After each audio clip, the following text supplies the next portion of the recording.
situation. Obviously, they feel as though this is the best thing to do in this low-scoring ball game to try to keep the Oilers on their toes. Leading off here in the top half of the fifth inning will be Garrison Jones. He'll be followed by Wyatt Bundy and Luke Skinner. Darth Vader music playing in the background. Garrison Jones going to try to be the Luke Skywalker to Cade Carrington's Darth Vader. Speaking of Luke, I was noticing earlier how many Lukes there are on this Oilers roster. Not that Garrison Jones obviously not one of them, but there are a lot. Luke Dixon, Luke Lusky, Luke Skinner, just to name a few. That's probably not even all of them. Luke's a very common name on this Oilers roster, to say the least. All three of those Lukes, by the way, in this starting lineup. Pitch delivered here by Carrington is a breaking ball for a strike, counted 0-1. Chugiak's pitching some of the best in the ABL. Statistically, the Matsu Miners have the best, but I'd say Chugiak may have the most consistent as far as guys they can go to. Breaking ball for strike 2 on Jones, and an 0-2 coming up. Jones immediately falls behind. As a catcher, he knows exactly how vital an 0-2 count is to get ahead in the pitcher, and hopefully he can work against it here. Did reach, or hasn't reached yet today. This pitch is low for ball 1. Jones does like to use the bunt on occasion, but I don't think there's any way he can use it here with 2 strikes already in his back pocket against Carrington. I have a feeling if he tried to do that, he'd get immediately benched.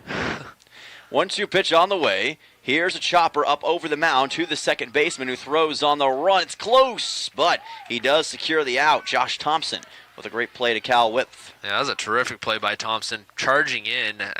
With the angle of that high bouncer, his momentum was carrying him almost directly towards his own dugout, so he had to throw across his body back to first base, and he took the throw off in plenty of time to get the out, and then a good scoop from Whipf.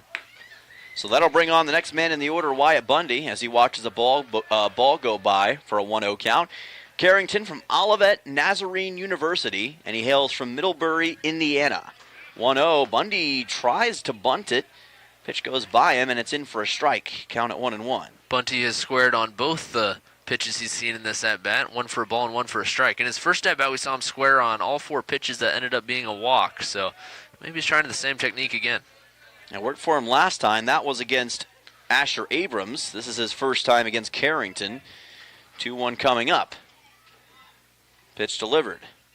And he's going to pop this one up on the left side and foul it to even the count at 2 balls and 2 strikes. Bundy working as the designated hitter. Youngest player on the ball club. Not even in college yet. He's a rising freshman who just graduated high school. And he's done a fantastic job. 2-2. Here's a high fly ball to center field. Butler racing after it, and it's going to drop down for a base hit. That one didn't have as much carry as I thought it would, but it works out for Bundy. He's got a 1-out single.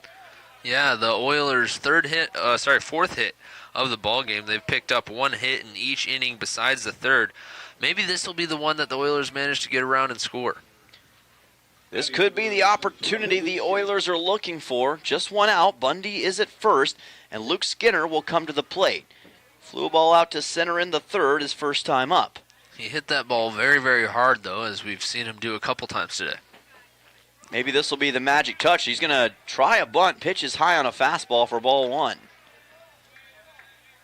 Skinner showing bunt, as we've seen the Oilers do so many times tonight. I don't think they've ever actually laid one down yet, though.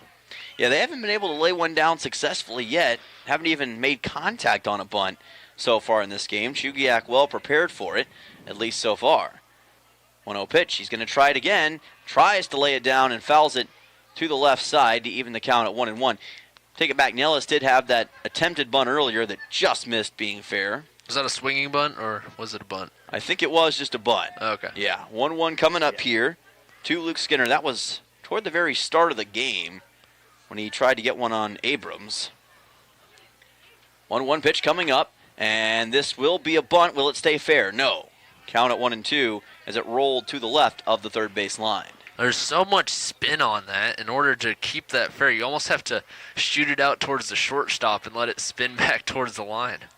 Yeah, it's very difficult to keep one of those balls fair, especially when it's got the spin and when it's on turf, and that's kind of the result that we just saw there. So Luke Skinner with a 1-2 coming up. He's going to have to try to swing this thing. Can't go with a bunt anymore, especially with the one out. So we'll see what he's got for Cade Carrington. We've seen him hit a couple balls very hard today. He's looking to do that again right here, maybe flatten it out a little bit. 1-2 pitch, just outside for ball 2. Good take by Luke Skinner that time to even the count at 2 balls and 2 strikes. And this is a big at-bat because if Skinner manages to get on base, you have 2 runners on and only 1 out for the top of the lineup, whereas if he's retired, you still go to the top of the lineup with a runner on base, but there's 2 outs.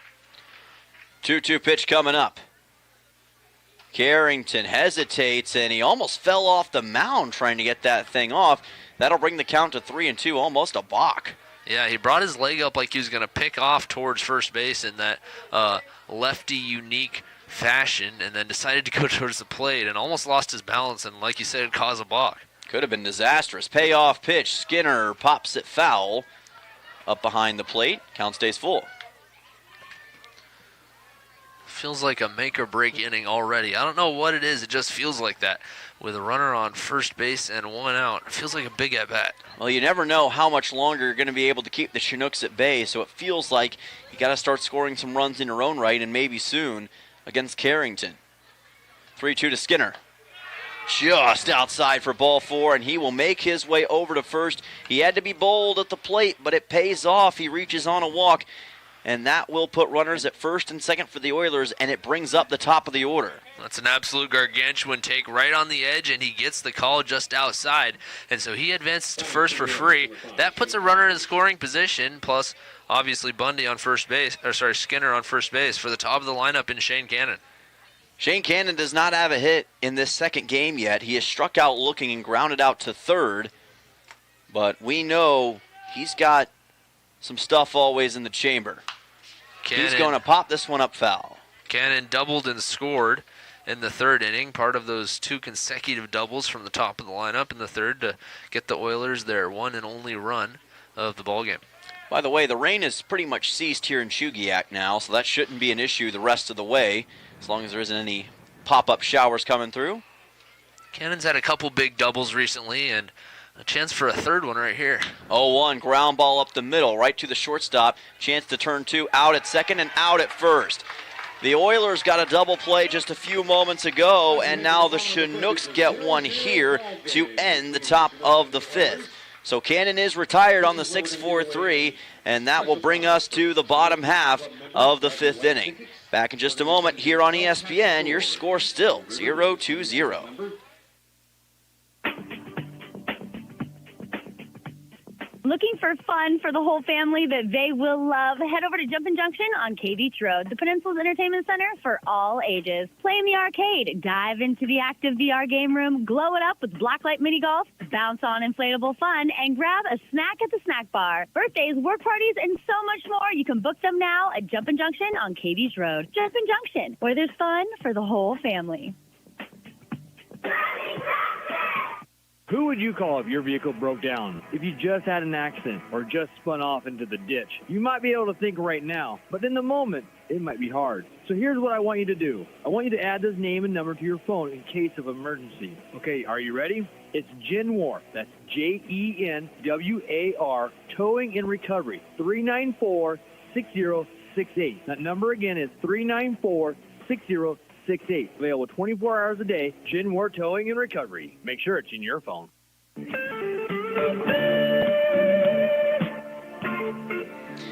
Welcome back here to Lee Jordan Field in Chugiak, Alaska. And in the Three Bears Alaska scoreboard, it is 0-2-0 after 4.5 innings so far. 4 hits for the Oilers to just 1 for the Chugiak Eagle River Chinooks. But again, no runs on either side as well as no errors. Luke Dixon going to stay on the mound for now. Plenty of action, though, in the bullpen in case he has to get subbed out. Josh Thompson, Kirby Jenkins, and Blake Allen, 8-9-1 to lead off this bottom of the 5th. Oilers looking to keep the Chinooks at bay. Another inning here. With the 7 innings, shortened game because of the doubleheader, this is essentially the 7th inning, which sounds a whole lot more crucial than the 5th. Pitch delivered here by Dixon is high for ball 1. And yes, to continue on with your point there, this is a 7-inning game. So in this situation, you've got to be a little bit more aggressive, I would say, in these late innings, trying to put up some runs. 1-0 pitch by Dixon is outside for ball 2. He had some problems finding the zone in the bottom of the 4th and is hoping that won't carry over to the bottom of the 5th. Yeah, that bottom of the 4th, back-to-back full count, back-to-back full counts to start off the inning, ended up in 2 free passes, and he needed a double play to get out of the inning. So hoping not to repeat that situation. That pitch is just outside for ball number 3, and he's in danger of walking Josh Thompson here and putting him on first. I wonder if he walks, if we're going to see a call to the bullpen. We'll see. 3-0 coming up. Ooh, just caught that outside corner for the strike, and the count goes to 3-1. Delayed call from the home plate umpire had me wondering there, but sure enough, caught that outside edge for a much-needed strike. Can he find a way to come back from a 3-0 count? 3-1 pitch. Yes, strike 2, and he's going to run the count full against Thompson. And now, I feel like this is a good, this situation is always conducive for the pitcher because the hitter, will, after being in 3-0, has been in take mode for 2 balls, and now he has to get back in the mode. Payoff pitch, just outside for ball 4. And that will send Josh Thompson over to first base. So after getting it back from a 3-0 count, he walks Thompson anyway. And the Chugiak-Eagle River Chinooks have a runner aboard to lead off the bottom of the 5th. Second consecutive leadoff free pass to start off the inning.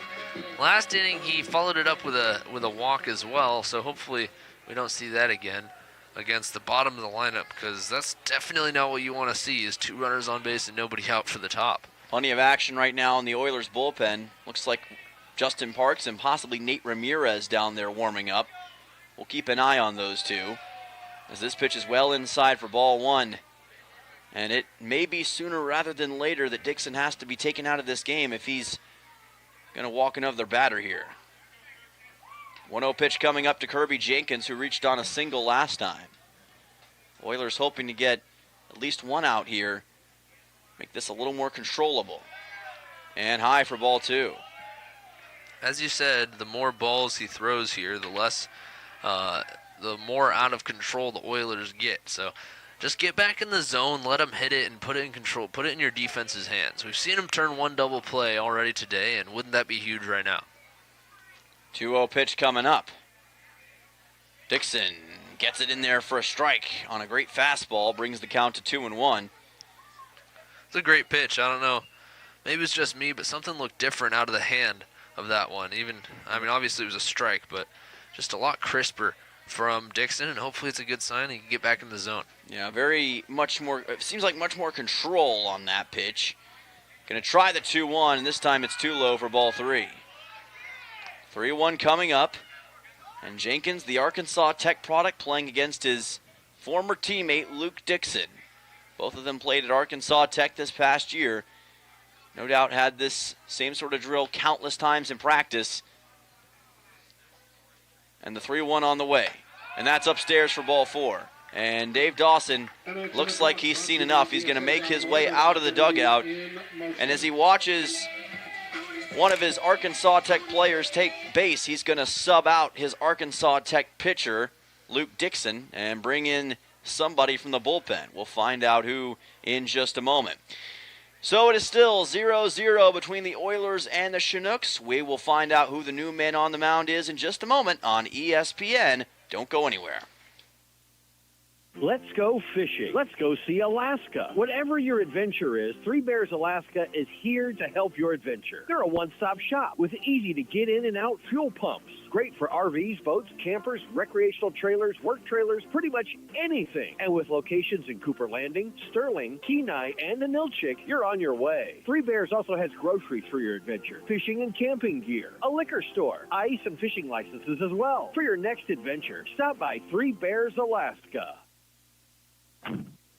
Everyone knows the struggle. The DMV keeps bankers hours while they're stuck at work. That's where AK Express rolls in to save the day. They handle the services people need, and that's why they want you.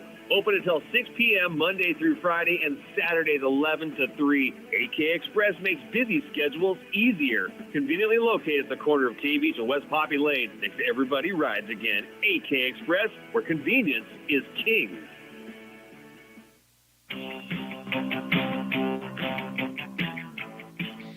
Welcome back here to Chugiak, Alaska. Call to the bullpen for the Peninsula Oilers. It is Nate Ramirez who's going to take the bump for Peninsula right here. And in his last outing, he was pretty impressive for the Oilers against the Anchorage Glacier Pilots, helping the Oilers to a victory in that matchup. And the Yavapai College sophomore going to look to do similar things right here. Ramirez against the against the Miners on June 25th had 2 innings on the way to a 6-3 win for the Oilers. That was his last appearance. He also had one inning against the Bucks on June 19th. This will be his 6th appearance of the season.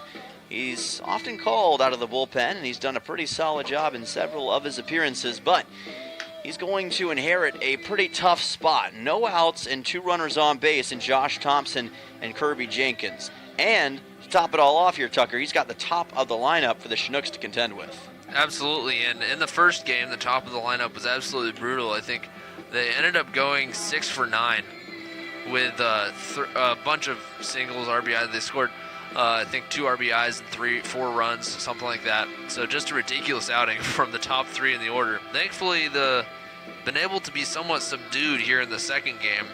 Kept him to 0 for 5 with just 1 walk through 6 plate appearances. So maybe Nate Ramirez can continue that trend. We're going to find out soon enough as Ramirez takes the bump. He will first have to contend with Blake Allen, who has popped the ball up to the first baseman Luke Lusky twice in this game. Top of the order hasn't been nearly as effective so far in Game 2. Just 1 runner is reached. That was Kai Butler on a walk in the bottom half of the third against Luke Dixon, who finishes with 4 innings and 1 strikeout today and just 1 hit given up. But several walks issued spells his end for this contest. Very hard to hit, but with those walks, you got to make the change. We'll see what Allen can do against Ramirez and if the Oilers can keep the Chinooks scoreless. Infield is playing up here. Lusky very close to the plate, anticipating bunt. It's fouled off on the bunt attempt, and the count will be at 0-1. Allen squaring around to bunt and put those runners in scoring position for Butler. The pitch ran up and in on him. Instead of just pulling back and taking it, he still tried to bunt it, ended up popping it up down the first base side, and fortunately for him, out of reach of any of the Oilers fielders. But still, usually you want to take that one, but Oilers will take it in this case. 0-1 pitch coming up from Nate Ramirez, keeping a close eye on the runners at base as well here. I think it's no secret Allen wants to try the bunt. This pitch, though, is going to be low for ball number 1. And like you said, no secret, Lusky playing halfway in on the grass by the time that pitch got to Jones playing catcher. We'll see if he wants to keep trying it. He's been pretty eager to get it done against Ramirez. Ramirez obviously understands that, is trying to pitch away from it as best he can. Here's the bunt, and he fouled it off. Oh. Wow, so the count's going to be at 1-2. Allen was trying to lay that off, but he ended up fouling it off of his own body. Allen now finds himself in a 2-strike count, and he's going to have to swing unless he wants to risk a bunt, which would be unadvisable. So he's going to be swinging away, and the infield can play back a little more and play for a double play or at least to get 1 out at third. 1-2 pitch. Ramirez maybe looking for a quick strikeout here in the bottom of the 5th. Let's see what he can do. And time's called. Ramirez as well as Allen going to take a moment. Temperatures dropped a little bit here in Chugiak from what it was earlier. More towards the low 50s than the high 50s we saw at times. 1-2 coming up from Ramirez. Delivers. That is low in the dirt for ball 2. And good work by Garrison Jones to keep it in front of him. Runners stay at first and second. Just like Allen wanted to bunt to advance those runners into scoring position, a wild pitch or a pass ball would do the exact same thing right here. So huge block from Garrison Jones to keep those runners at first and second. 2-2 coming up here from Ramirez. Runners still at first and second in Thompson and Jenkins. No outs. Ramirez fires it in low for ball number 3. Very close, just a little too far low and away, and hopefully Ramirez can get back in the zone. You don't want to walk the bases loaded for Butler and West. Payoff pitch coming up, and yeah, bases loaded in this situation is really concerning if you're an Oilers fan, especially with Butler and West coming up. Payoff pitch. Ramirez watches this one get chopped foul towards the Oilers dugout, and the count stays full. Off speed seemed to get to Blake there, Allen, who was swinging hard and just a little ahead of it, and just managed to get a little weak contact off to the right side and stay alive.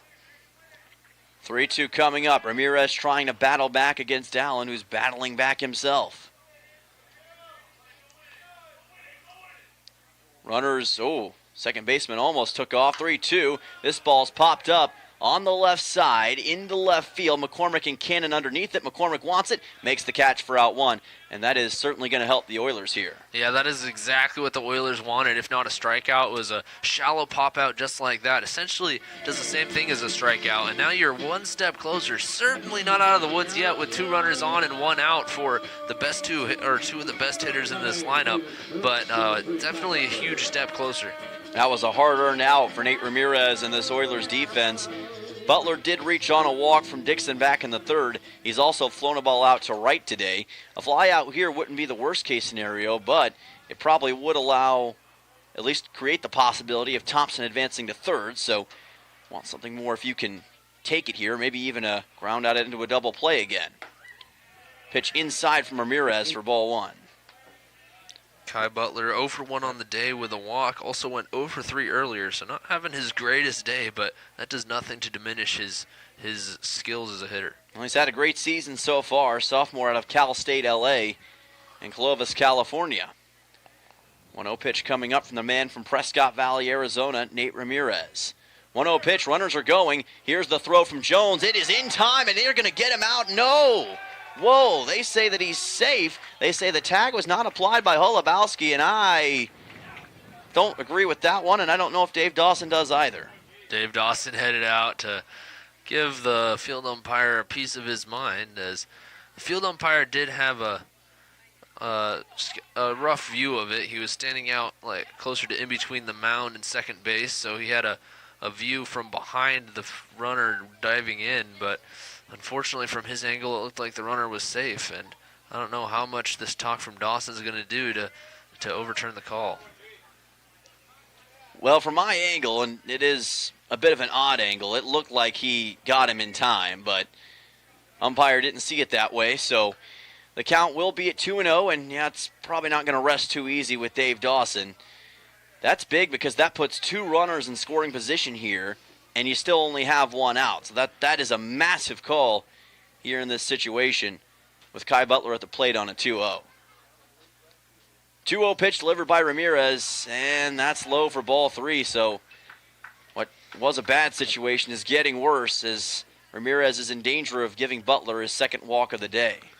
And with first base open, you normally wouldn't necessarily mind putting Butler on, but at the same time, you've got Phoenix West on deck, which is definitely not the guy you want to face with the bases loaded.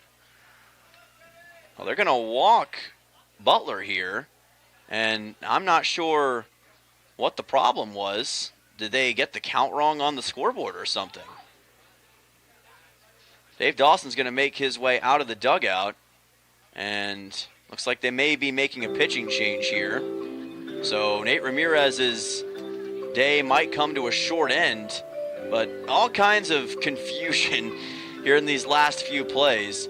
Justin Parks was warming up in the bullpen earlier. Looks as though he's going to stay there at least for now, so this is just Coach Dawson trying to get everything squared away with his players. And again, I thought it was a 3-0 count coming up, but apparently not. Butler already at first base. Unless it was an intentional walk, but on a 3-0, I can't imagine it was. So, bizarre situation here. Tucker, you have any idea what just happened there? Yeah, I don't know, because I mean, you were keeping track, I was keeping track, the scoreboard was keeping track. We all had 3-0, so either the umpire made a mistake and overruled anybody, or the Oilers walked him, thinking that they liked the matchup with West better, and hoping for a double play or something. They've already turned one today. Maybe they're hoping for that, but either way, not ideal for the Oilers with bases loaded and 1 out. Phoenix West will come to the plate. Oilers are going to have their backs against the wall here with one of the best batters in the Alaska Baseball League, waiting on a pitch from Nate Ramirez. Chinooks trying to pounce. This pitch is high for ball one, and every single batter for Chugiak on base right now has reached on a walk in this inning. Just gut-wrenching if you're an Oilers fan right now. West was 2 for 2 in that first game with a couple RBIs, looking to add to that here, but he is 0 for 2 today, or tonight in this game, so hopefully they can continue that trend. Ramirez places it low for ball two. He's got to be careful here. A couple more balls would automatically bring in a run for the Chinooks here in the bottom half of the fifth inning. Even with one out, that's not a situation you want to find yourself in.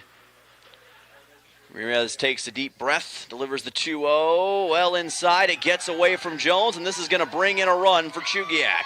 Chinooks on top 1-0 on a pass ball. Jones unable to handle it cleanly. That scores Josh Thompson, and Chugiak scores the first run of game two. Yeah, unfortunate for the Oilers. That pitch was just inside, and Jones just off the tip of his glove. I wonder if he was thinking about backpicking or something before took his eyes off the baseball and skipped away from him just far enough for the runner to score from third. And it looks like it's going to be another intentional walk. Phoenix West is going to make his way over to first base. I guess the idea in this situation is better to walk a guy than have him potentially hit it into the outfield and bring in more runs.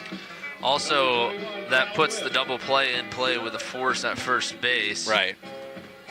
And also, you don't want to face West with two runners in scoring position, so I believe that is the right call from Dawson. So West makes his way over to first. Cal Whip will come to the plate. That makes more sense why they intentionally walked Butler earlier. Whip reached on a hit by pitch his last time up. Chinooks now with a 1-0 lead. Ramirez delivers this one to the outside corner for a strike. Counted 0-1. Whip 0 for 1 on the day, struck out looking in the second, got hit by a pitch in the fourth. Now comes up in a crucial spot trying to break this game wide open. Ramirez trying to limit the damage. 0-1 pitch from Ramirez, well outside for ball number one. Count evens at 1 ball and 1 strike. Whip struck out looking against Dixon earlier. Trying to see if he can deliver his second RBI in the past 2 games. Oilers in desperate need of something good here. 1-1.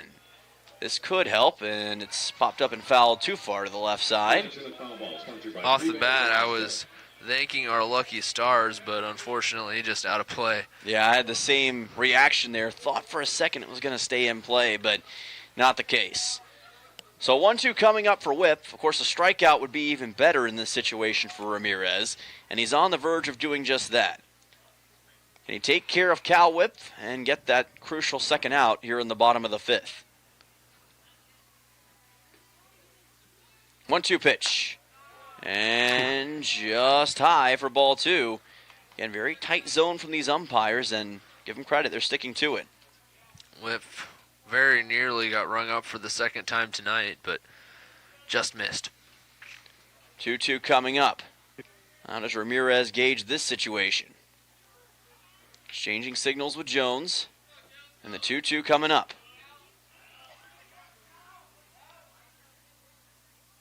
Two balls, 2 strikes. And here's a high drive deep to left field. McCormick back, deepest part of the park. Does make the catch. Tagging is Jenkins. He will score. The throw to third is in time for the out. So that's a double play, and that should wipe off the run. So because the tag was applied at third base before the run scored from third, the sac fly doesn't count either, so a huge double play and doing it just in time to limit the damage to just 1 run, which feels like a huge victory. Absolutely, it's a huge victory, and, beg my pardon, because I thought for sure that there was no way McCormick could get that throw off, but he somehow did. Incredible. That'll take us to the top of the 6th, and your score is Chinooks 1, Oilers nothing, as Chugiak brings in a run on a pass ball, but a dramatic finish to the 5th inning. Back in a moment on ESPN. World Cup soccer is here, and Martha's Cocina on Willow Street in Kenai is your game day headquarters. Catch every match on their mini TVs while enjoying authentic Mexican favorites, ice-cold Mexican beers, local brews, and the Peninsula's best margaritas from the full bar. Bring the family, bring your soccer crew, and make every match a celebration. Need catering for your next event? Just ask. Martha's Cocina next to Kenai Cinemas and Acapulco Mexican Restaurant in Soldada. Cuts, fractures, sprains, burns, fishhooks, and workplace accidents. Odyssey Urgent Care treats the injuries that can't wait. Need stitches? They perform laceration repairs right here. Got a fishhook where it doesn't belong? Well, they can help with that too. With on-site x-ray services, splinting, braces, and expert injury care, you can get diagnosed and treated in one convenient visit. Conveniently located in Kenai in the Odyssey Family Practice Building. Open Monday through Saturday, 8 a.m. to 6 p.m. Walk in or call 907-283-8400. Odyssey Urgent Care. And it helps you through your journey. Welcome back here on ESPN, and on the Three Bears Alaska scoreboard, somehow it is only 1-0 Chugiak over your Peninsula Oilers, and I say somehow because everything looked like it was going to be a 2-0 lead at least after that bottom half of the fifth inning. But Carson McCormick made probably the best throw of the season to tag out the runner at third and prevent the run from scoring at home. I mean, that was the most clutch play you'll ever see. McCormick somehow catching it, spinning, and getting off a throw to third that was just in time to record the out and before Jenkins was able to score from third base. So that was not only an inning-ending double play, but a run-saving double play. It is Brooks Hassenclaver at the plate for the Oilers, and all of a sudden, hope is renewed despite now being down for the first time in this game. Not only does that keep the Oilers in the ball game, but it begins that shift in momentum that the Oilers so desperately need. 1-1 pitch coming up from Cade Carrington to Hassenclaver, who's flown a ball out twice in this game. 1-1 pitch, delivered low by Carrington for ball two. First time that Brooks Hassenclaver has met Carrington today. First two times he pitched against, or played, was at bat against Asher Abrams. 2-1 coming up. Delivered here by Carrington, and that's low for ball three. Oilers trail by 1 here in the 6th inning, and yes, it is only the 6th inning, but if you're just joining us, this is the second game of a doubleheader, meaning this is only a 7th inning long game. So this is essentially the top of the 8th inning. So huge 6 outs left for the Oilers. 3-1, that's in for strike two. That's one that Hassenclaver thought about swinging at, decided not to. I can understand why, but it gets in for a strike, and a payoff pitch coming up. Lefty versus lefty here as well, with the southpaw Carrington on the bump. 3-2. Low for ball four. And Brooks Hassenclaver, the ABL leader in base on balls, adds another one to his collection. That's number 21 on the season. And he'll make his way over to first to lead off the top of the 6th. That's what power can do for you. Not only does it give you home runs and free trips around the bases, but also it makes pitchers pitch around you and you get free passes to first base. So the tying run is aboard for the Oilers as Mark Nellis comes to the plate. 1 for 2 so far in this game. Tries to lay down a bunt. Pitch was low, and it'll be ball number 1. Oilers going back to their gut instinct. Mark Nellis with that speed, hoping to lay a bunt down and at least advance Hassenclaver to second, though no doubt he was planning on trying to reach first himself as well. Nellis can certainly do that. Decides not go for a bunt here and watches a breaking ball go by for a strike. Count at 1-1. Like we said, you're probably going to have to try to manufacture some runs at this late juncture of the game, especially with just the 6th and 7th innings in theory left. 1-1. Nellis again tried to bunt it. Pitch got by him for a strike. Count at 1-2. And I think he's trying to bunt it down the third base line, so he pulled back hoping that was outside because it's really hard to pull an outside pitch and bunt that down the third base line. If you're bunting that, you got to put it down the first base side. So he decided to just pull back and hope it was a ball. Unfortunately, didn't get the call. 1-2 pitch. Nellis just made slight contact, fouls it back to keep it alive. Count at 1-2. He got a single in the first, but was out at second, and then grounded out to third in the fourth.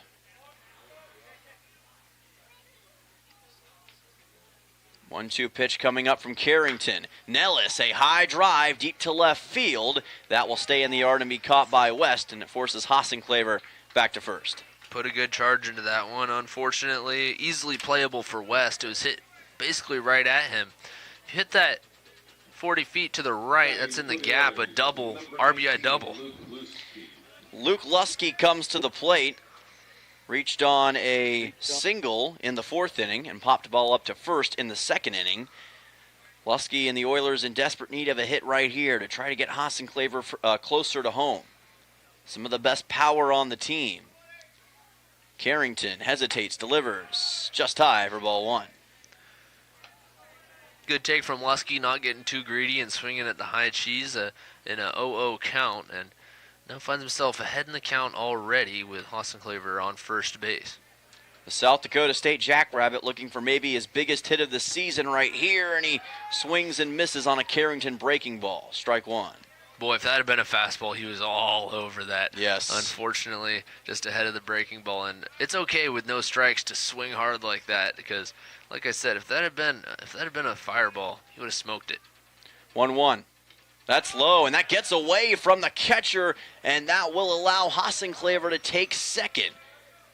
Zaromsky couldn't handle it, and now the Oilers have the tying run in scoring position.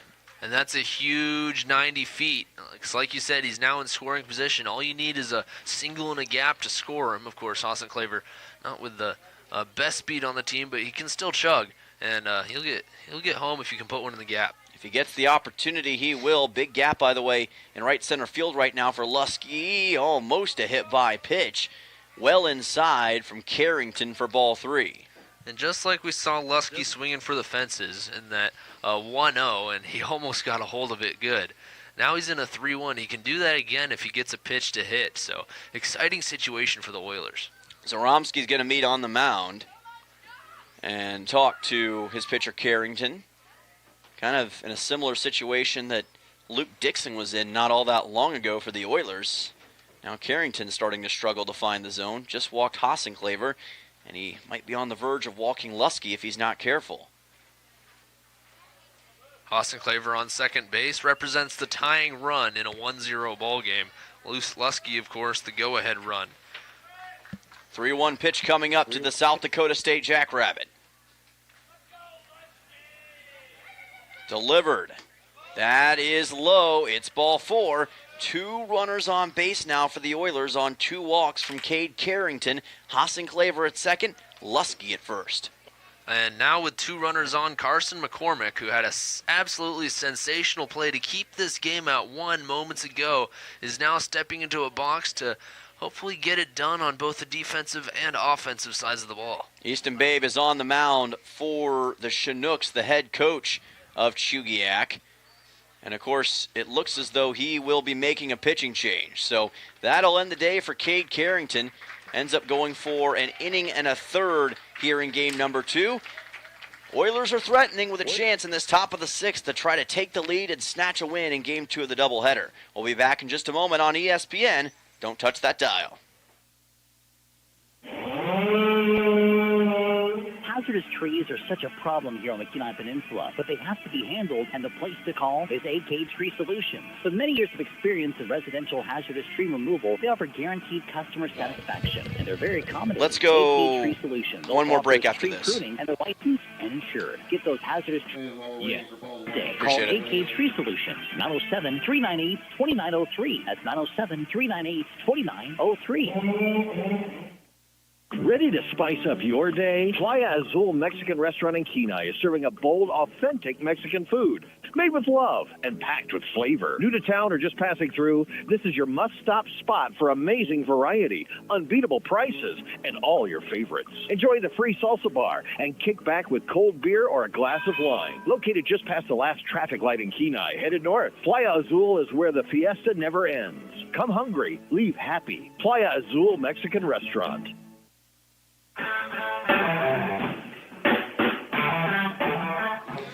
Welcome back to this second game of today's doubleheader between your Peninsula Oilers and the Chugiak-Eagle River Chinooks. And Cade Carrington's day comes to an end after inning and a third of work. Paul Whitcup is now on the bump for Chugiak, trying to see if he can settle this potential Oilers rally. They're set up well with Brooks Hasenclever at second, Luke Lusky at first, and Carson McCormick heading to the plate with just 1 out in the top of the 6th, Tucker. Absolutely. Whitcup has the interesting sidearm, almost, well, it pretty much is a submarine delivery, so it's going to be a different look for the Oilers, and hopefully they can get onto it and get Hassenclaver in from second base. Hassenclaver, of course, representing that tying run. We'll see what Whitcup can do. This is just going to be his third appearance of the season, or check it, fourth appearance of the season, I should say. He has a 3 2/3 innings pitch total thus far, so not as much experience as some of the other guys.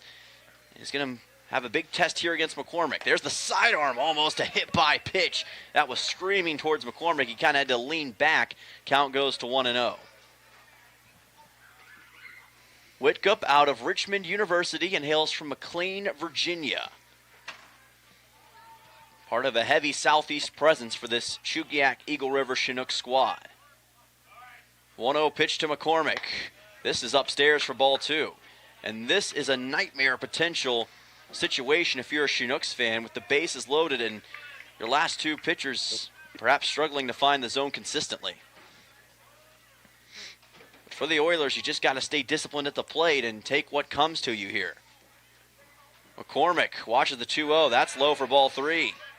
3-0 count, and McCormick might reach base on a walk.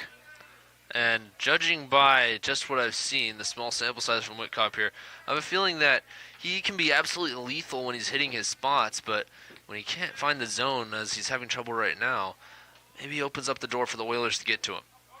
3-0 pitch. That just catches the inside corner for a strike. That might be the adjustment that Whitcup needed to make. Still a hitter's count, though, for Carson McCormick. He's going to have a 3-1 coming up. We'll see what he can do here. Oilers trying to get their first win this season over the Chugiak Eagle River Chinooks, the league leader. Here's a throwback. No, not a throwback to second. Almost a balk there from Whitcup as he looked back to try to get Hassenclaver. Hassenclaver dances back to second, but no fielder was even there to cover, so not much of a threat. 3-1 coming up here to McCormick. Delivers, and that is a swing and a miss for strike 2. Dug after it, couldn't get a handle on it. It's an excellent location from Whitcup. I don't know if that would have been a called strike or not, but it was right painted on that low outside corner. Big payoff pitch coming up with 1 out to McCormick. Trying to spring Hassenclaver home. 3-2. That's well outside ball 4. Bases juiced for the Oilers on 3 walks. The inverse of the situation we saw in the bottom of the 5th with Peninsula. Now it's happening for Chugiak. And that brings the ever-dangerous Jack Holubowski, who already has a double in this game, to the plate. Holubowski has 3 extra base hits on just in the last 3 games. And he's looking to add to that right here. And he seems to go in spurts. He got 2 back-to-back doubles earlier and is looking for a second double of the game here. Whitcup finds the inside corner for a strike. Counted 0-1. He only has 6 hits on the year, but 4 of those are doubles, so certainly an extra base machine. Here's the thing for Holubowski as well. You just have to get this into the outfield if you make enough contact. In a way, that might be what you're aiming for right here. 0-1, and this is going to probably do it. Fly ball deep to center field. Back is Butler, makes the catch. He will throw home. Hassenclaver racing to the plate. He got there in time and is safe. Tie game, and a sac fly and an RBI for Jack Holubowski. Hassenclaver hustling down the line, just slides in. I thought the play might be close at the plate, but thankfully for Hassenclaver, the throw from Butler was just a little bit up the third base line, allowing him to easily slide around the tag. And the Oilers have tied this one up in the top of the 6th inning. It's all about location on those relays, and it was just a little bit wide. We saw McCormick have a similar situation earlier. He had it right on the dot. This relay from Butler just a little bit outside, and it allows the run to score. Still runners on first and second with 2 outs. It is Garrison Jones to the plate. Lusky is at second with McCormick at first. And this pitch just catches the outside corner for a strike. Counted 0-1. If you're on the Oilers, you can certainly breathe a sigh of relief with a tie game now. But certainly you want to stay locked in here, especially if you're Garrison Jones. You got the go-ahead run in scoring position with 2 outs. A base hit might probably score Zaleski from second. Jones fouls this one on the left side, counted 0-2. A few games ago, he had a multi-hit performance earlier in this road stretch. He's very much capable of getting it in play. But can he do it here and possibly give the Oilers their first lead of this entire doubleheader? 0-2 pitch. Well outside, and the count goes to 1-2. Whitcup again trying to target that outside corner, this time against Jones. Couldn't quite get it to work the way he wanted.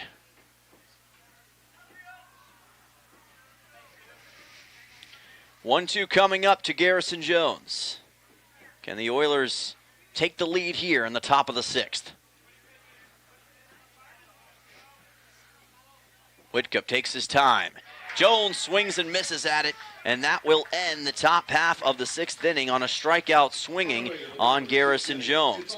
That is just the 2nd strikeout of the game for the Chinooks. However, the Oilers score their first run of the game on a Jack Holubowski sacrifice fly, bringing in Brooks Hasenclaver. Knotted up at 1 run apiece here in Chugiak as we go to the bottom half of the 6th on ESPN. As we head into the summer months, don't forget all your summertime workwear and outerwear at Sweeney's Clothing in Soldotna. Right now, take advantage of great deals such as extra tough apparel at 20% off, including t-shirts and sweatshirts. Don't miss the cozy comfort of fleece blankets, $24.95. Levi jeans, 20% off. Hats and stocks, 20% off. Also be sure to check out the exclusive 250th anniversary t-shirts. There's always new things coming in at Sweeney's Clothing in Soldotna, your workwear and outerwear headquarters for the whole family. Let's talk about something that's not always top of mind, but still really important, life insurance. Because it offers financial protection for your loved ones and can help them pay for things like a mortgage, credit card debt, and even your children's education. Plus, life insurance is probably a lot more affordable than you think. And with State Farm, your local agent can help you understand your options and choose coverage that fits your needs and budget. Hi, this is Christy Babcock, your local State Farm agent, still in Kenai, and now also at the Soldotna Y.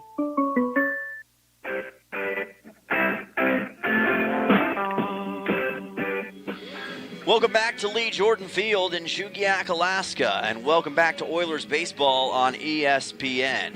We've reached the bottom half of the 6th inning, and on the Three Bears Alaska scoreboard, it is all knotted up at 1 run apiece. Jack Holubowski with a sacrifice fly in the top of the 6th to score. Brooks Hasenclaver has led to this 1-1 score, and there's a new pitcher on the mound for the Oilers. It is Justin Parks taking over for Nate Ramirez.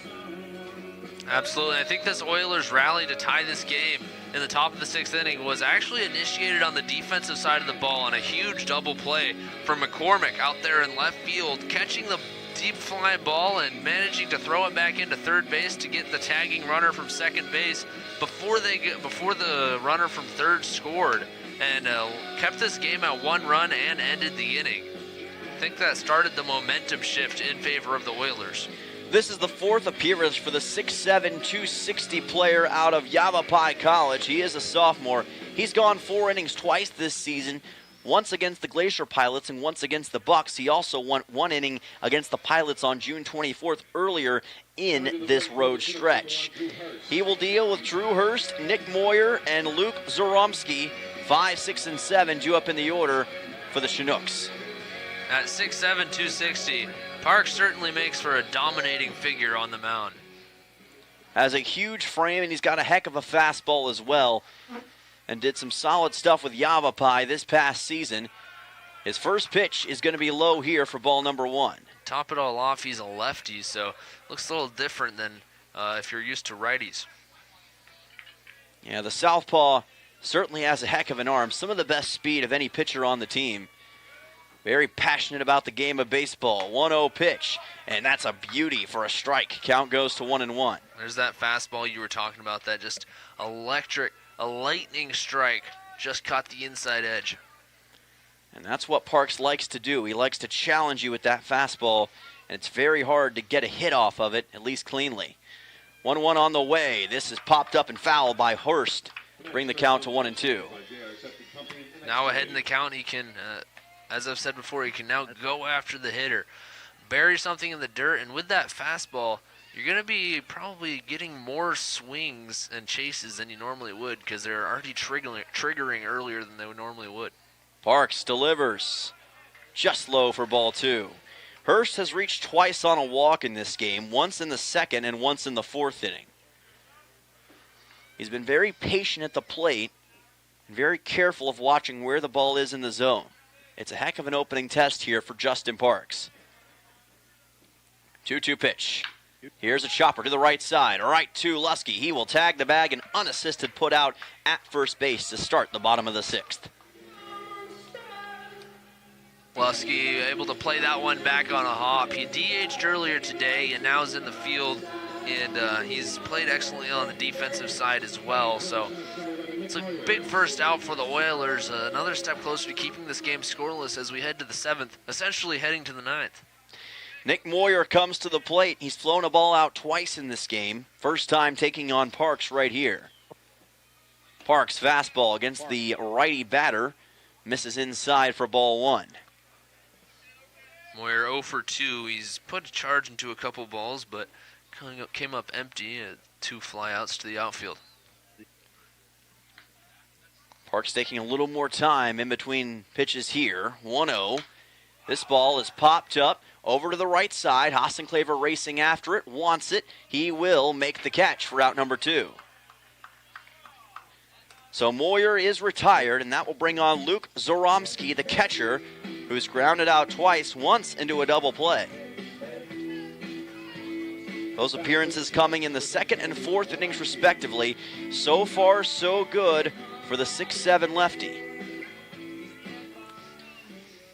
And we'll see if he's able to take care of Zoromski and make this a 1-2-3 inning for the Oilers here late in this contest. Parks delivers. He tries that fastball again, and it works to perfection for a strike. Counted 0-1. As a pitcher, this is the kind of situation that you dream of in a way. Being able to come in late and keep your team right in the thick of the hunt. In many ways, Parks has been built for these pressure moments. And he delivers another strike to the top part of the zone. Counted 0-2. That's exactly what you want to do. Pound the zone. Force Zoromski to swing the bat and trust your defense. It's now ahead 0-2. Zoromski's going to have to protect. Can Parks get one more quick out and finish things off to bring this to the top of the 7th and give his team a chance to perhaps get the win? 0-2 coming up. Parks. Here's a drive into right center field. Hassenclaver racing after it. He can't get to it. It lands at the base of the wall. This is going to be an extra base shot for Luke Zoromski. It's a stand-up double with 2 outs here in the bottom of the 6th. That's just a big hit for Luke Zoromski. Hopefully it's not what the I forgot their name, the Chinook need to score him from second base. Bottom of the lineup coming up. These are a big couple at bats. Parks needs to limit the damage and getting out here. That was a huge shot from Zoromski, almost left the ballpark. But thankfully, it stayed in, and that will bring Josh Thompson to the plate. Hassenclaver had to race after that thing in a hurry as it was hit well into the gap. Exactly in the wrong spot for the Oilers. So what would be the leading run for Chugiak is in scoring position. But again, Parks had been rock solid up until that point, and he's got a lefty batter in Thompson here who doesn't have a hit in this game. Pitch is delivered, and a strike. Count goes to 0-1. Thompson did reach on a walk back in the 5th. He's also grounded out on a 4-3 in the 3rd. Parks again doing a good job of getting ahead of the hitter, attacking the zone, forcing Thompson to swing the bat. Hopefully he can get it out here. 0-1 coming up from Justin Parks. Delivers. And it is just fouled off the bat of Thompson into the cage to bring the count to 0-2. Thompson visibly frustrated with the check swing, allowing the ball to glance off the bat. Oilers, Austin Parks will definitely take it. 0-2 coming up for Parks, who puts his hand around Garrison Jones to try to make sure that he's able to hear the signals clearly and without anybody else hearing him. When you're that tall, sometimes you got to bring a guy closer to you to hear what's going on. At least that's what I would assume in this situation as the count goes to 0-2. Maybe they're talking about where they want to go eat tonight. You never know. Man, I can't wait to figure out. Hopefully we're going to be in a good mood with a victory when all's said and done. 0-2 coming up.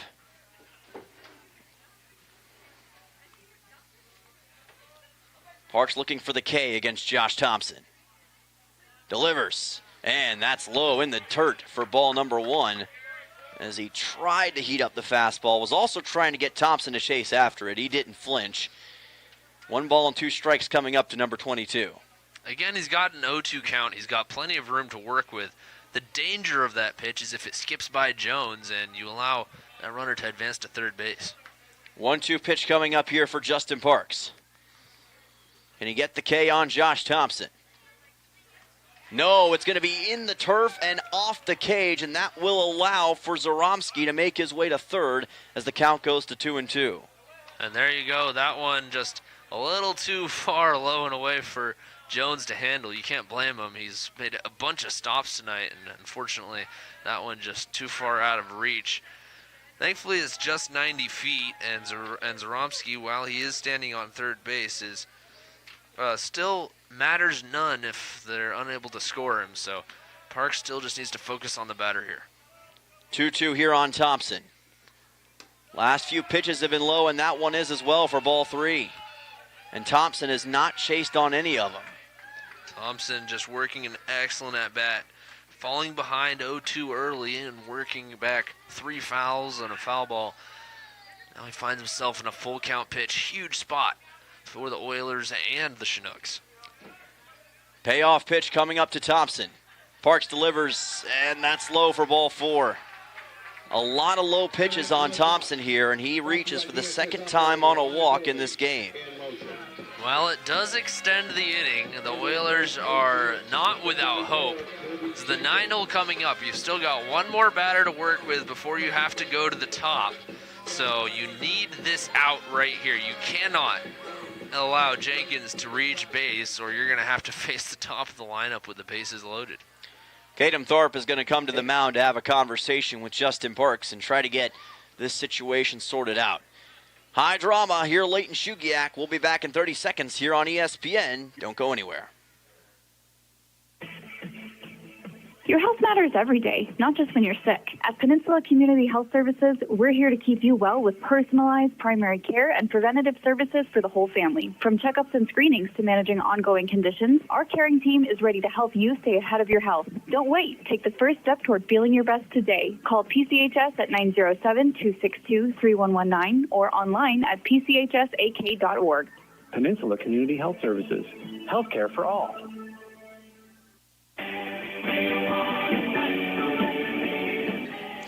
Thanks for sticking with us for the long haul here in today's doubleheader. We've had just about 13 innings of baseball combined between our 2 games today. In the bottom half of the 6th, we've got 2 outs, and it is all knotted up at 1 run apiece between the Peninsula Oilers and the Chugiak-Eagle River Chinooks.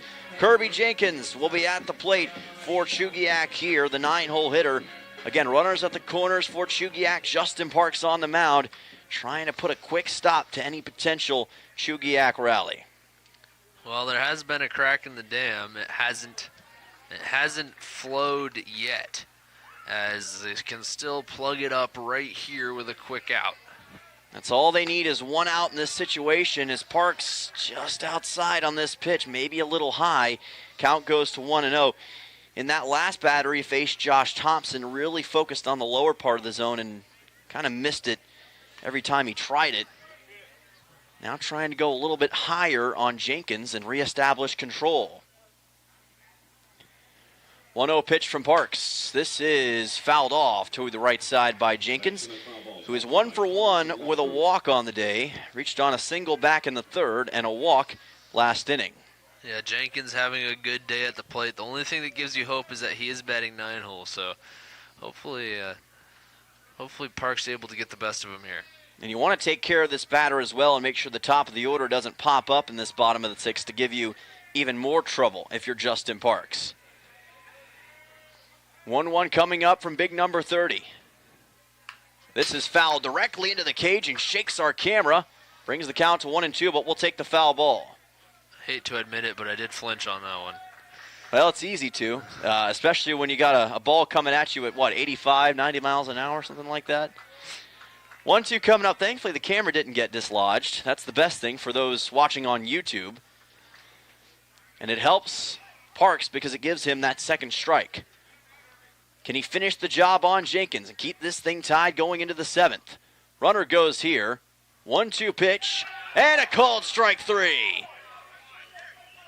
Perseverance and determination lifts Justin Parks to an inning-ending strikeout on Kirby Jenkins. He gets him looking, and we do go to the top half of the 7th inning with the score still knotted up at 1 run apiece. 2 men left on base in the bottom of the 6th for Chugiak. We'll be back in just a moment to see if the Oilers bats can give them their first lead on ESPN. Upstairs at Beeman's, talking with Steve. It's time to party. You'll find everything you need for that perfect party located right here at Beeman's. Matt, we have lots of party gear. We have piñatas and gift wrap, and we have bags and table covers, plates and napkins. We stock lots of greeting cards. We have Wilton baking products. We have helium balloons, and we have little helium tanks you can buy, streamers, party favors, and wedding accessories. Find everything you need for your next party or wedding at Beeman's on the Kenai Spur Highway in Soldotna. Gentle Dental in Soldotna proudly welcomes Dr. Perkins to the practice. He brings a remarkable background from studying in France to earning a degree in microbiology and a DMD, graduating near the top nationality. With over 5,000 hours in implant dentistry and decades in anesthesiology, he delivers advanced, comfortable care. Dr. Perkins has been recognized among America's top dentists and enjoys serving Alaska communities. Gentle Dental continues providing trusted modern care. Call 907-262-8834 for your next appointment.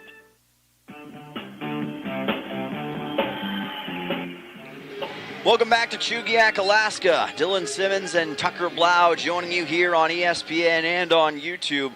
And we've reached the top half of the 7th inning in a dramatic second game of today's doubleheader. Your score on the Three Bears Alaska scoreboard is still Oilers 1, Chinooks 1. And we've got an interesting 7th inning coming up. More than interesting, I would say. Wyatt Bundy will be leading off. He'll be followed by Luke Skinner and Shane Cannon. 8-9-1 against Paul Whitcup of Chugiak. And his first pitch is well inside for ball 1 and bounces off the catcher Zaromsky. Not be surprised to see him try to bunt on base, but at the same time, that's kind of risky, so it's all depending on what the Oilers want to do here. You just need one, you feel like, in this situation, but Whitcup is trying to make sure you can't even get that as he places it in the low part of the zone for a strike. Wyatt Bundy does have a single today. 1 for 1. Also walked. Both times he got stranded at second base. 1-1 pitch. Bundy chased after it. Swing and a miss. Count goes to 1-2. Bundy is the 8-hole. Him and Skinner, the 8 and 9. Their job is to set the table for the top of the lineup. So you want at least one, ideally both of them, to get on base for the top of the lineup to bring him in. 1-2 pitch coming up to Bundy. And he swings and misses for strike 3. A strikeout for Paul Whitcup. He ended the top of the 6th in similar manner against Garrison Jones, and he gets his second K here on Bundy. Luke Skinner now just trying to get on base for that top of the lineup. With his speed, they can get him around the bases quick if he can just manage to get those clutch first 90 feet. Flew a ball out to center in the 3rd. He also reached on a walk in the 5th. Skinner has been close a couple times to having a ball exit the ballpark. We need a power shot like that here. This is well outside by Whitcup for ball 1. Oilers decided to not try the small ball game, at least early, with Bundy in the top of the 7th. Trying to see if they can get at least one more run going into that bottom half of the 7th inning, as Skinner will swing and miss. Count at 1-2, and Whitcup, after some early struggles, seems to be finding his footing on the bump. Yeah, also Whitcup just has that deceptive delivery, and it's hard to get used to. Hopefully the Oilers can get around to it. 1-2 pitch coming up to Skinner. That's well outside for ball number 2. Count's going to be at 2-1 here for Luke Skinner.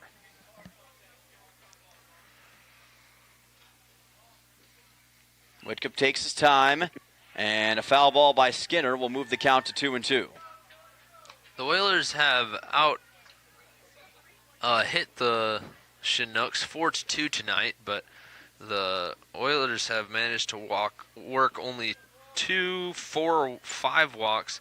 I guess they're both at about 5, 6 walks for the Chinooks. So it's just been a lot of traffic for both sides. Only one run.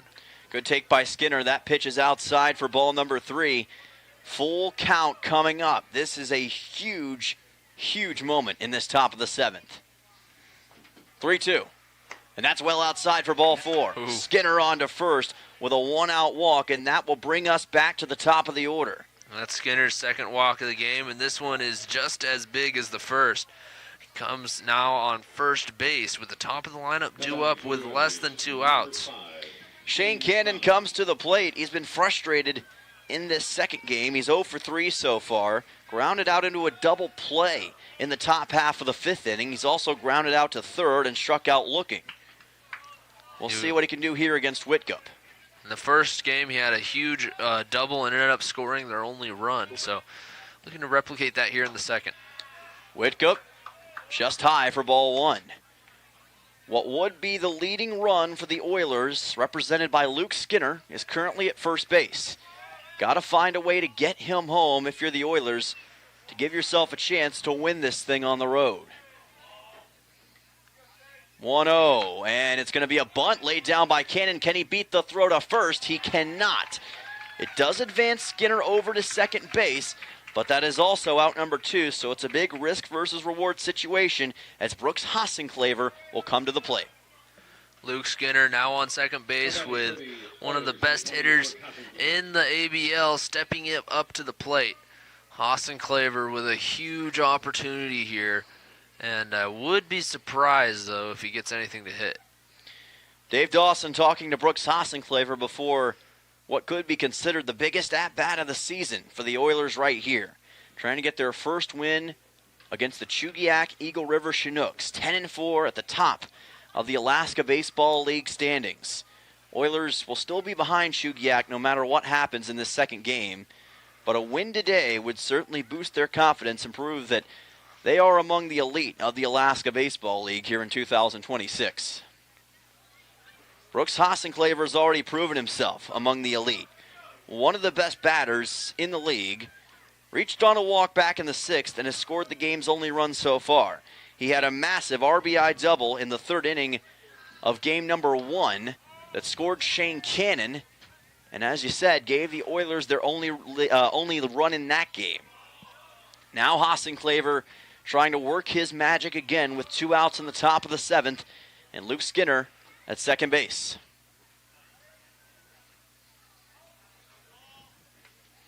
Ideally, you'll be looking for a shot into the gap here. Whitcup outside for ball 1. That was really close. Good take from Hossenclaver. Not his pitch to hit. With no strikes yet, he can wait for something he can really wallop, and that's exactly what he's doing right now. Well, he's got a lot of maturity at the plate. It's that kind of maturity and experience that has brought him the opportunity he's going to have at Central Arkansas. 1-0. Outside again from Whitcup for ball 2. Almost trying to pitch around Hossenclaver, it seems like, and not being able to find the zone as a result. You almost consider intentionally walking him here, but they chose not to. You've got Nellis on deck, so it doesn't get much better from here. Exactly. Either way, you're going to be in a troublesome spot if you're the Chinooks. 2-0, ball 3. Like I said, I said before the at-bat, I'd be surprised if they pitched to him.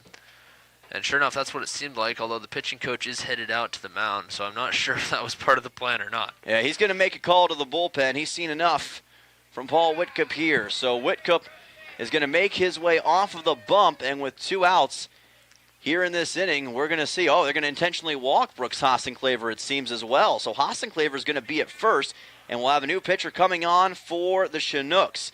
What's going to happen here in this top of the 7th? All kinds of drama in this late stage. Back in just a moment on ESPN, all tied up in Game 2, 1-1 between the Chinooks and your Oilers.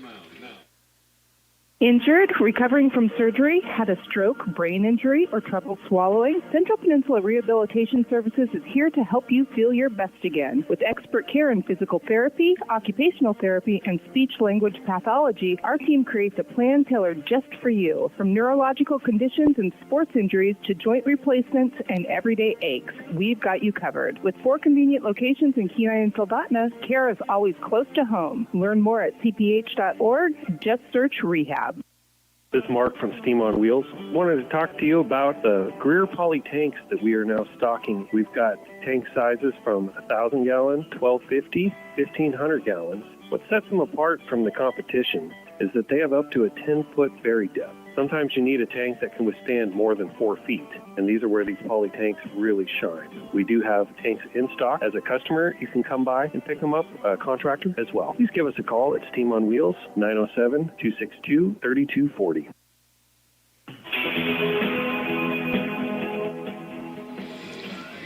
Welcome back here on ESPN, and it is all sorts of dramatic here in this top half of the 7th inning.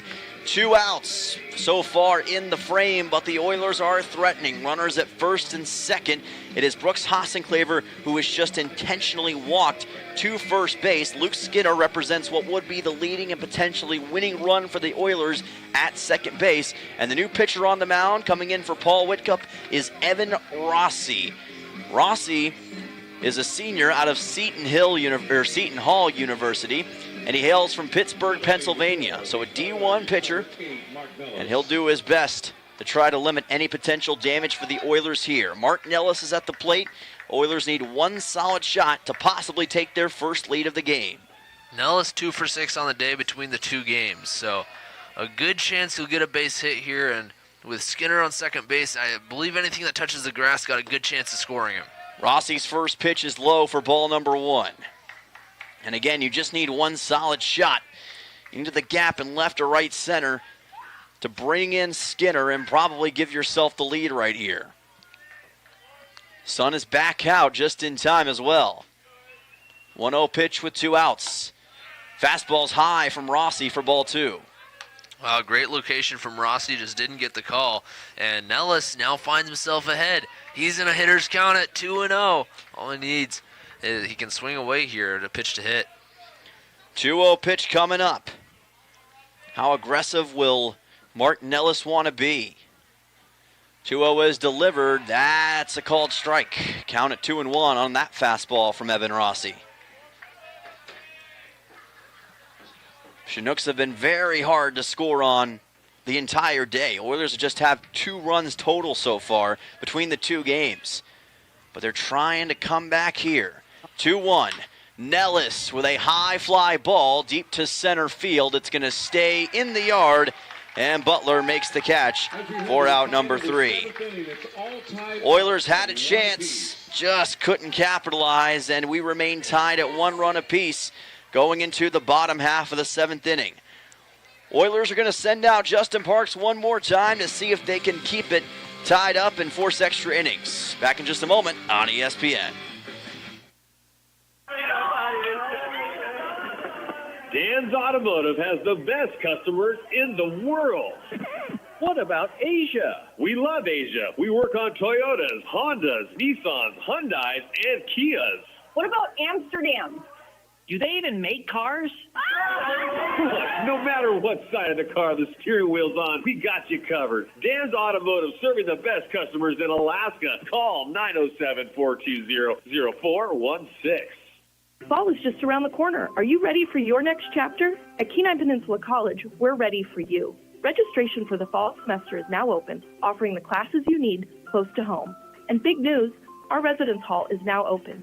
You can once again experience full campus life, build lifelong friendships, and live where you learn while taking classes at KPC or any UA campus. Don't wait. Secure your classes in your room today at kpc.alaska.edu. Find your place at KPC.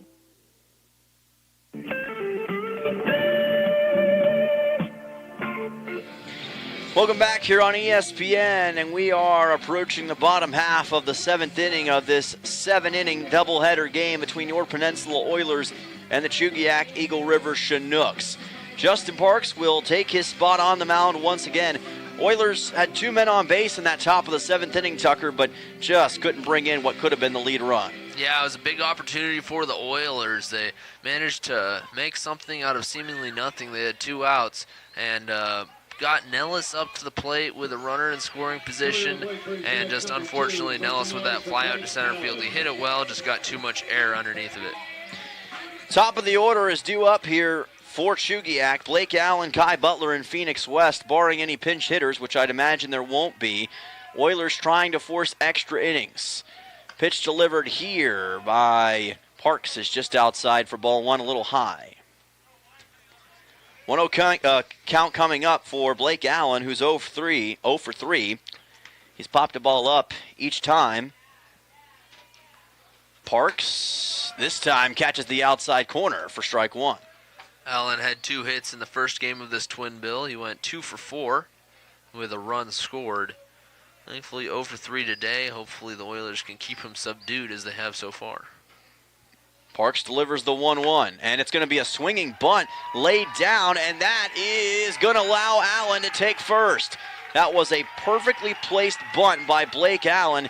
He's going to be credited with the infield single, and the winning run is on the is aboard for Chugiak.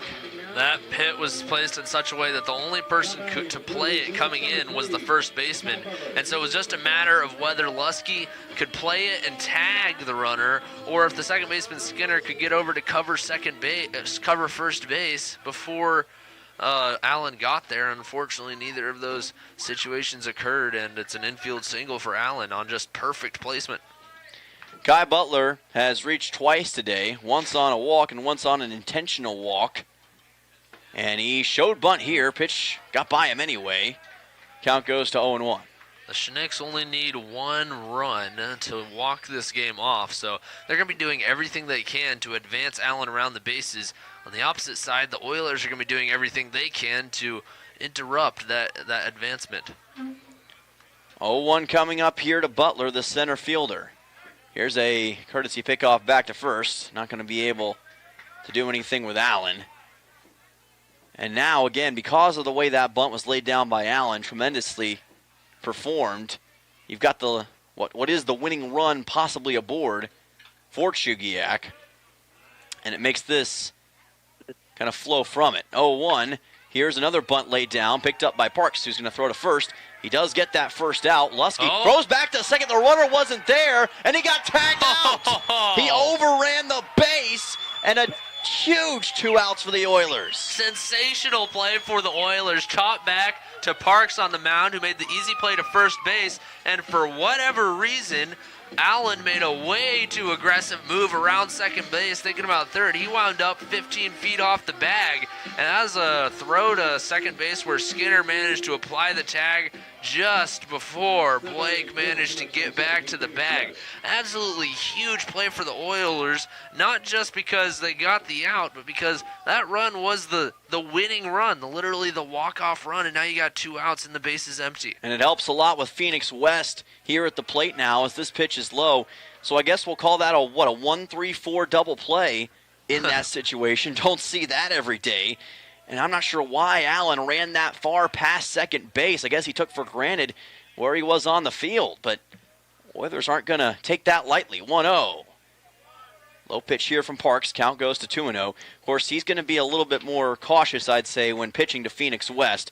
He's already been intentionally walked once today. Great awareness from Lusky and either Skinner or Cannon, whoever was covering second base on that, to be there to make that play. Ball 3, another low pitch from Parks. Again, I think it's going to be an intentional walk without intentionally walking him, as he's kind of just pitching away. He doesn't want to risk possibly allowing West on base that easily. 3-0. Does allow a strike here, or does get a strike here, I should say. 3-1 coming up. Well, the base is empty. The only thing that West could really do worse than a walk here is a home run. So unless they're worried about his power, they'd probably pitch to him. Yeah, I'd imagine so. 3-1 coming up to Parks. And here's a high fly ball foul toward the right side. Hart skipped for just a moment on that one. Payoff pitch coming up. Yeah, he hit that Let's ball not see that hard. again. He hit that ball very hard and high, thankfully well foul down that first base line. And combination of that and me just talking about his power is kind of scary. Very scary moment, but Justin Parks hopefully has everything under control. 3-2 coming up. Trying to see if he can finish the job and bring this thing to extras. Payoff. Here's a chopper to the right side. Lusky is there. Picks it up. He will give it to Parks, who covers the base and gets the out. It's a 3-1 to take out Phoenix West. And, folks, if 14 innings of baseball wasn't enough today, we're going to have 15 and an 8th inning here in game number 2. Extras coming up here between the Chinooks and the Oilers. We'll be back for the top of the 8th in just a moment in this 1-1 game on ESPN.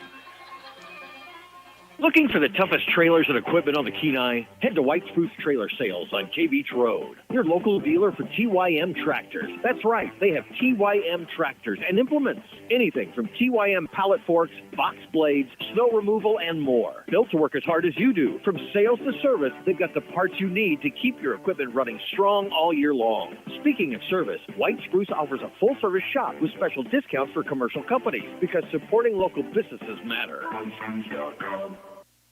Looking for a solid job with great pay and room to grow? Dam Construction and Roofing is hiring roofers and general laborers across the Kenai Peninsula. They offer competitive pay based on experience, overtime opportunities, paid sick leave, and full-time seasonal work. No experience? No problem. If you're dependable, motivated, and ready to learn, they'll provide the opportunity. Join one of the Kenai Peninsula's fastest-growing roofing companies. Call 907-262-3996 today or visit dambuilt.com. Dam Construction and Roofing, building careers one roof at a time.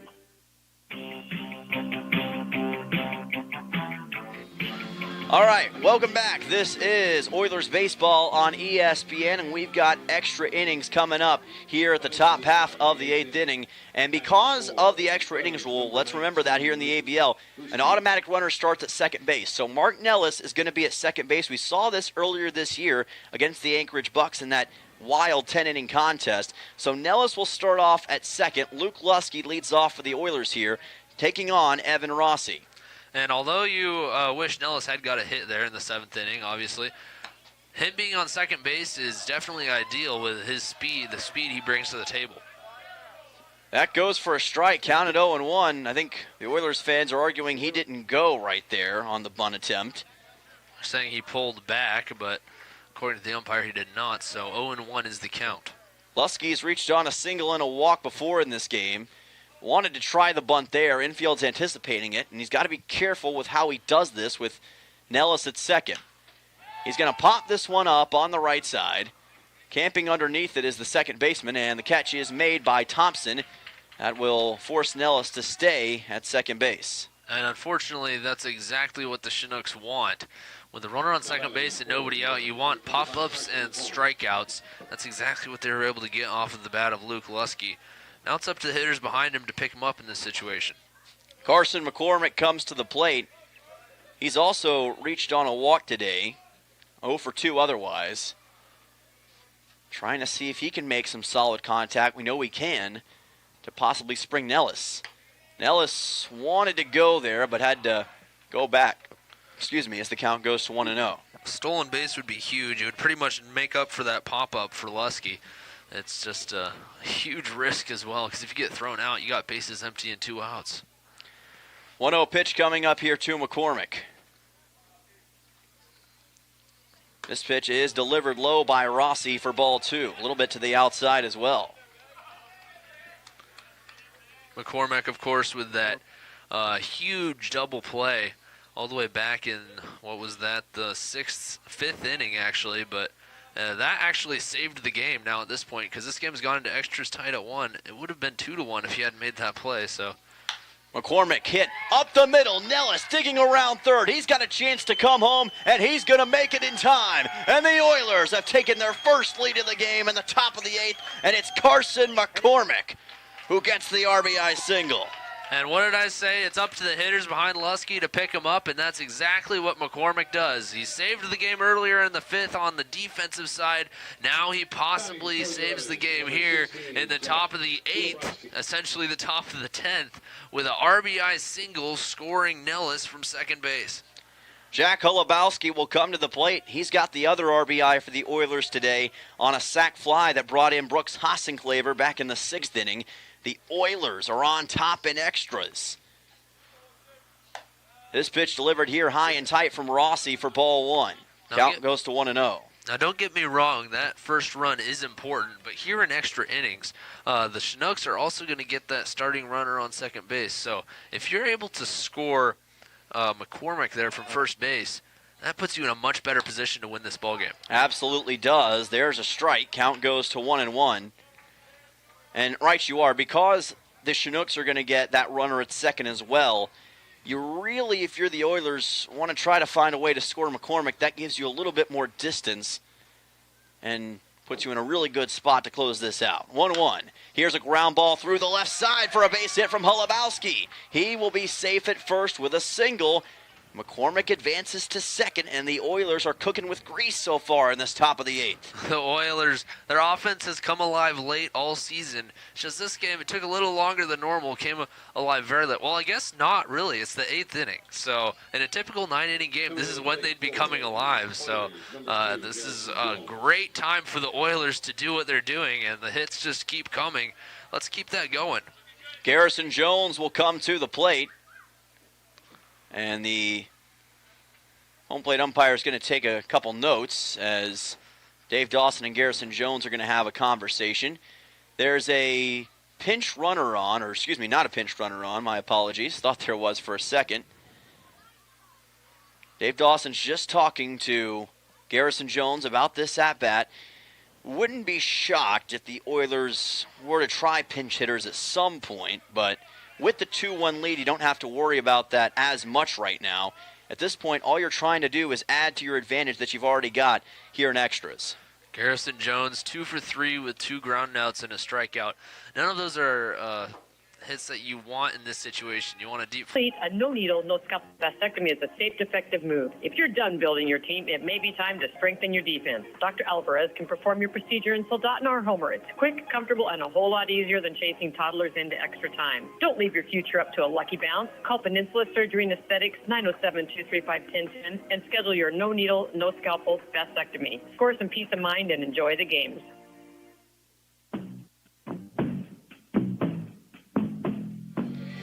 Welcome back here on ESPN. Dylan Simmons, Tucker Blau, race back at the station joining you, and we are in extras here in game number 2 of today's doubleheader.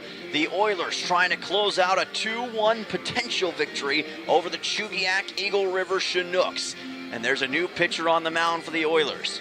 Kevin O'Pannell takes the bump for the first time today.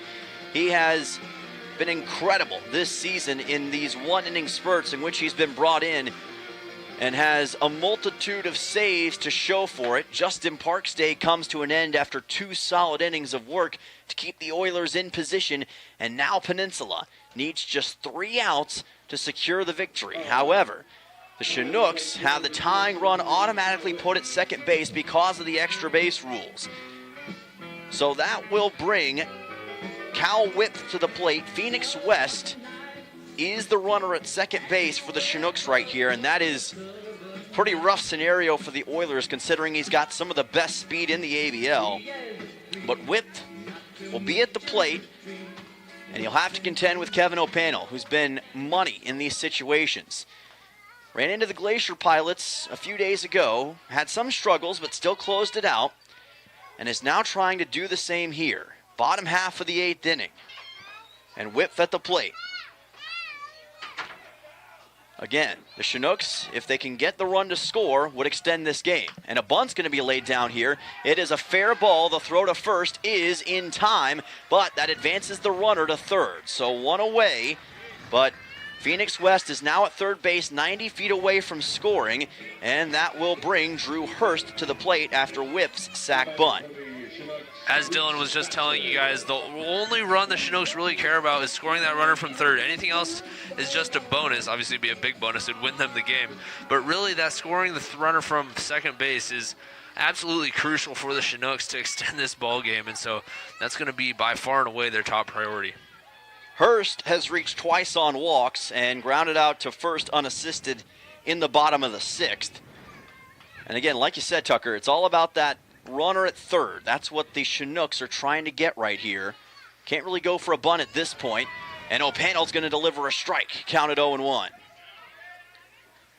Again, this is where O'Panel has thrived in these situations. He needs 2 outs here to put himself in a spot to where the Oilers can win. 0-1 coming up. Breaking ball, filthy for strike 2. That is absolutely disgusting. And with the swing we just saw from Hurst, that gives you a whole lot of hope. He might get a strikeout here, which would be absolutely huge for O'Panel and for the Oilers. He's got 5 saves this season. Can he get a strikeout here? 0-2 coming up.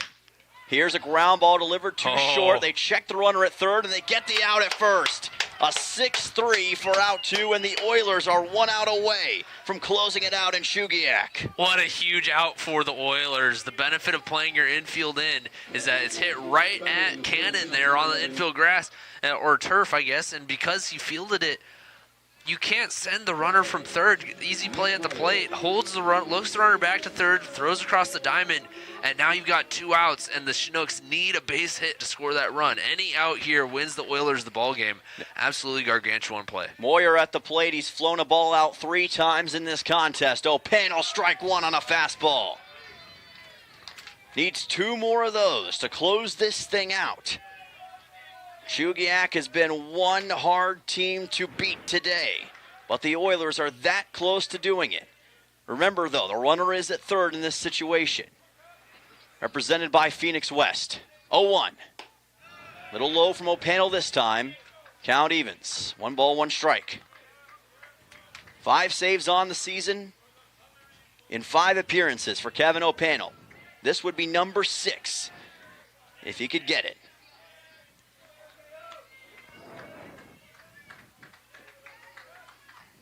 1-1 pitch from O'Panel. Breaking ball for a strike. Swing and a miss for Moyer.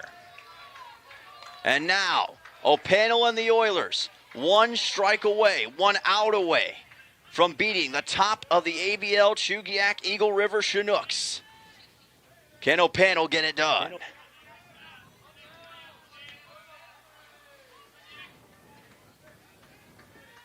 Time called. Going to take a little moment, maybe the calm before the storm here. Moyer trying to find something, anything on O'Panel. 1-2 pitch. Inside for ball 2. A little bit high on the fastball as well. So the count evens on Moyer. I guarantee you this is, if not the most, definitely one of the most high-pressure situations O'Panel's pitched in all year. And all he needs is 1 out to record the out. 1 pitch. Chinooks down to their last strike. He's lived for situations like this so far. 2-2. And the breaking ball is just low for ball 3. What a take by Nick Moyer. I mean, with all those fastballs, then you're able to take a breaking ball like that at the bottom of the zone. Wow. Yeah, I'm shocked he didn't swing at that one.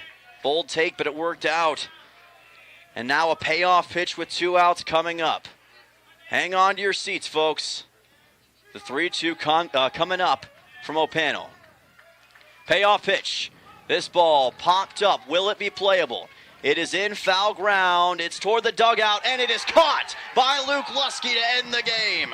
And the Oilers win it in extras over the Chugiak-Eagle River Chinooks. What a fantastic win on the road. And what fight, what heart, what drive from the Oilers here this evening. One of the wildest endings you can imagine. The Oilers win it in extras in game number 2 to split the doubleheader on the Chugiak-Eagle River Chinooks. We're going to take a quick timeout. When we come back, we'll have your PCHS post-game show. All that and more coming up after the break on ESPN. Got a toothache? PCHS is bringing back emergency dental services in Kenai. Patients are evaluated each morning starting at 7:45 with treatment available until 9 Monday through Friday. Patients will be seen in order of urgency. It's fast, focused care when you need it most. Don't wait through the pain. Get the help you need right when you need it. For more information, call 907-262-3119. Peninsula Community Health Services. Healthcare for all.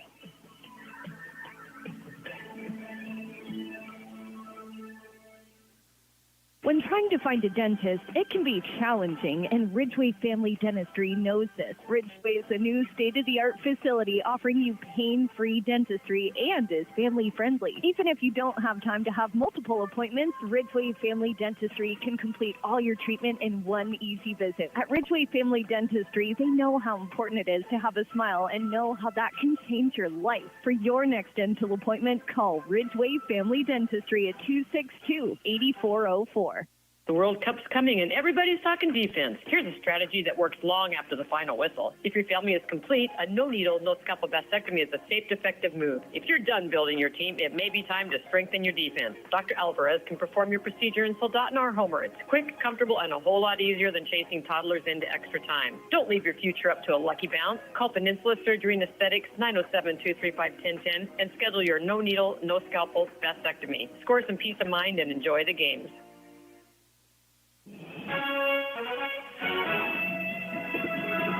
And now it's time for the post-game show on ESPN 1140 and 96.9. Brought to you by Peninsula Community Health Services and State Farm agent Christy Babcock. With game recaps and on-field interviews, let's return to the field on ESPN. Well, appreciate it if you stuck around with us. This is the Oilers postgame show presented by Peninsula Community Health Services. PCHS supports your health, offering medical, dental, eye care, and behavioral health services. Visit them online at pchsak.org, that's in all caps, or call and schedule an appointment today at 907-262-3119. Your final score on the Three Bears Alaska scoreboard in extra innings of this 7-inning game, the Oilers win 2-1 in 8. They get 6 total hits. The Chugiak-Eagle River Chinooks get 3, and the Oilers split the doubleheader with Chugiak in this contest. Joined alongside me is Tucker Blau, and I think we just witnessed an instant classic, it's fair to say. Oh, that was an amazing game played by the Oilers, trailing most of the ball game, able to tie it up late. I guess they weren't trailing. It was a battle most of the ball game, and then they're able to tie it up late, and then obviously take the lead and end up holding that lead in extra innings. Yeah, it was a fantastic win, and a win I think that's really emblematic of the type of team that this team really is. They fight for so much in every single game, and they may not win every single game, but you see that heart, you see that determination each time they step out onto the baseball field, and that's really what's shown through here. Some fantastic performances all around. I mean, it's hard to even mention everybody who performed in a huge way, but I think the two guys that really stick out to me, Carson McCormick made some fantastic plays first to start, and as well, Kevin O'Pannell late with that save. Absolutely, and hopefully we'll get them in the booth here for a quick interview. But yeah, also on the offensive side, Jake Holubowski with a couple more hits. Seems like he's in the middle of every win that the Oilers are getting here recently. Yeah, and what he was able to do late, like you said, getting that sacrifice fly as well as that single helped really set up the Oilers for their eventual victory in this contest. And it's guys like that who are able to make those contributions late in games that really help you become the kind of team that can go out there and win in those critical situations. And that's probably the best thing about the Oilers right now, is that they're cool under fire no matter what they run into, and that really shone through today against the Chugiak-Eagle River Chinooks. The new ABL standings reflect that. Chugiak now 10-5, but the Oilers close in behind at 9-6. You got Matsu a couple games back as well, so ABL standings getting pretty tight towards the top. And we've got a man who we were just talking about, Carson McCormick, joining us, and I've been able to talk to Carson quite a bit over the last few days, and I just got to say, I didn't know you had an arm like that. What a double play, my man, and what a game. First of all, I think this is more of a comment more than a question, but that was a heck of a game. Oh, thank you. Thank you for having me. I'm still excited about that win. Yeah, I think everyone's kind of pumped up in some way, form, or fashion. Going back to that double play, you make that play in left field, you grab that baseball. How in the world, I mean, what goes into that sort of throw, and did you think you had a chance to get the runner out at third? To be honest, no. I kind of just caught it and just let it fly to third, and it happened to be right on the money. Yeah, I mean, hey, sometimes it goes down that way, but I'm sure glad you made that throw, because it probably saved the bacon of the team today and helped them to get this win. And then, of course, you get the RBI single in that top half of the eighth inning. What does getting that RBI mean for you, and what does this win, do you think, mean overall for the Oilers? Oh, that was huge. And I had a couple guys, Kevin here, Larry, they were saying I was trying to do too much at the plate. So right there, I was just trying to be easy, just put it right through what I needed to do. And I think we're going in a great direction here. I think it's hard to argue you're not going in a great direction. It sure as heck worked out for you. We got more games coming up in this road stretch, but obviously this is going to be a big win to celebrate. How are you guys going to look to transition this momentum into tomorrow and beyond? Just try to keep rolling. Well, we'll see if that'll work out for you. Appreciate it, man, and good luck tomorrow and a heck of a game tonight. Yes, sir. Thanks for having me. All right. Mr. Carson McCormick joining us on the post-game show. And we got one more friend joining us here in the press box. Kevin O'Pannell has made his way and just captured his 6th save of the year. My gosh, you're just incredible late in these games. First of all, let's talk about that high-pressure situation. Because in extra innings, and you've seen it before, they start off with an extra runner on base. You've already got that to contend with. How do you maintain your composure and understand the situation enough to quickly get those 3 outs? Absolutely. That was my first time actually dealing with a runner on second and extras. So I went out there and I was like, oh, there's a runner on second? Yeah. Oh, yeah, extra innings rules. But just same approach, throw strikes, let them hit it. Big ballpark, nothing's getting out here. Just trusting my defense. And throwing strikes is number 1. Well, you definitely threw a lot of strikes late in that game.